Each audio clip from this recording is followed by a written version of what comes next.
साली हो ना तो हर जीजो हो जिया पैसा लगिया तुम्हें तो दीवानी सबको मुझे कहना है, इनके लिए कहना है। क्या कहूँगा इनके लिए? दो शब्द कहूँगा। एक करे जा, सुनो ना, ऐसे तक कभी तो मर जाएगी हो, दीवाना मर जाई। इनकी नहीं आने को लड़की रहे, कहत रहे कि ये राजा अगर शादी हो गई रहे, शादी हो गई जब ससुरा में गई तो अपन बलमुआ से अपन पति से कह दिया और दिया अकाना भाव में कह दिया ब्यास ब्यास कोनो कर गलती बोले तो माफ करिए, छोटे मोटे का लगा रहे हैं, ठीक है कैसे, लेकिन कहेंगे मैं इनका खाती कभी से सोचत रहने की मंचवा पर चढ़ी कुछ बोले के मौका मिली।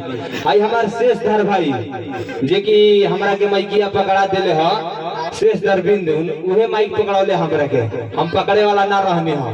ठीक बात, देखिए भरत भैया कैसे मुस्कियात रहे, डॉक्टर साहब सब कोई के प्यार मोहब्बत मिलता है, जितना भी हमार बबुआ, हमार भाई, हमार बेटा, हमार चाचा, हमार सब कोई से प्यार मिलता है।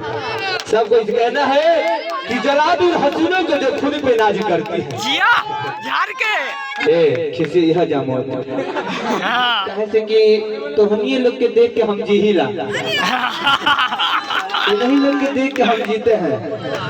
हाँ भैया बोला कुछ कहा तरह आगे। तो चलिए मेरे दोस्त कार्यक्रम को आगे की ओर लेकर चलेंगे, मैं ज्यादा नहीं बोलूंगा, अगले एपिसोड में मिलते हैं। कहें कि यह जानी खड़ा बारी जा कहना चाहूंगा, ए का नाम होता नहीं, अपना नाम बताइए है ना, का नाम है तोहार? आय हाय सोनाली, ए सोनाली सुने ना, एगो समय रखी सोनाली से बड़ा मोहब्बत करत रहे है लड़का, है लड़का कहे कि भाई इनका खाती एगो बात कहते जी दिल से कहे कि तहरा प्यार में मिलल हरी गम याद रखम सोनाली, कि तहरा प्यार में मिलल हरी गम याद रखम सोनाली, ज्यादा न रही तो कम याद रखम सोनाली, लूट की जवानी जवन दी हलू तू निशानी, भल ही तू भुला जेबू बाकी हम याद रखब सोनाली, हम याद रखब। अगर अच्छा लगे होके तो जोरदार ताली होके चाहिए बाहर भैया।